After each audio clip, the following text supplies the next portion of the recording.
میرے کردار کا تعین کر یا کہانی سے تو نکال مجھے. اسکاٹ لینڈ کی شہر گلاسگو میں کلچر ایشیا کے زیر اہتمام ایک ادبی مشاعرہ منعقد ہوا، جس میں پاکستان سے professor Mahmood Pasha, deputy attorney general Raja Khalid Mahmood Khan, Nelson England سے راؤ اسکندر نواز، عبدالغفور کشفی نے شرکت کی.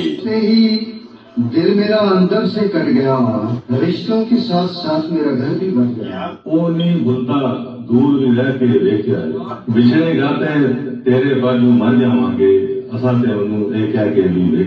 ڈاکٹر ذوالفقار چودھری کی زیر صدارت ہونے والے اس مشاعرے میں اسکاٹ لینڈ سے سید ظفر جعفری، مجر ماجد، محمد اظہر، طاہر بشیر، سلیم رضا، انعام الحق، امتیاز علی گوہر، فرا ملک، شمشاد بھائی غنی، یاسمین علی، کشور سبات، راحت زاہد نے معاشرے میں رونما سیاسی اور سماجی صورتحال کو جب لفظوں میں روک شعر و قصور میں بیان کیا تو سامعین داد دیے بغیر نہ رہ سکے.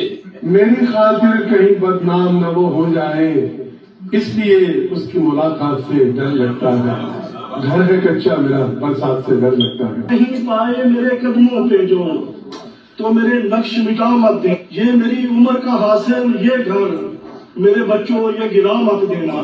کبھی تو اپنے بھی گلشن میں پھول مہکیں گے، کبھی تو اپنے بھی پہلو میں وہ صنم ہوگا. اس موقع پر کلچر ایشیا کی جانب سے سید ناصر اور صفدر جعفری کا انداز اسکاٹ لینڈ میں مصروف زندگی گزارتے ہوئے ایسے مشاعروں کا انعقاد اموی تفریح اور اسکاٹ لینڈ میں ہمارے نئی نسل کو ادب اور اردو زبان سے روشناس کرانے میں اہم ہے. آخر میں پاکستان سے آئے پروفیسر محمود پاشا کی کتاب بحر بے کنار اسکاٹ لینڈ کے نامور شاعر امتیاز علی گوہر کا میرے گمان میں رونمائی بھی کی گئی. ARY نیوز کے لیے چودھری محمد بشیر، گلاسگو، اسکاٹ لینڈ.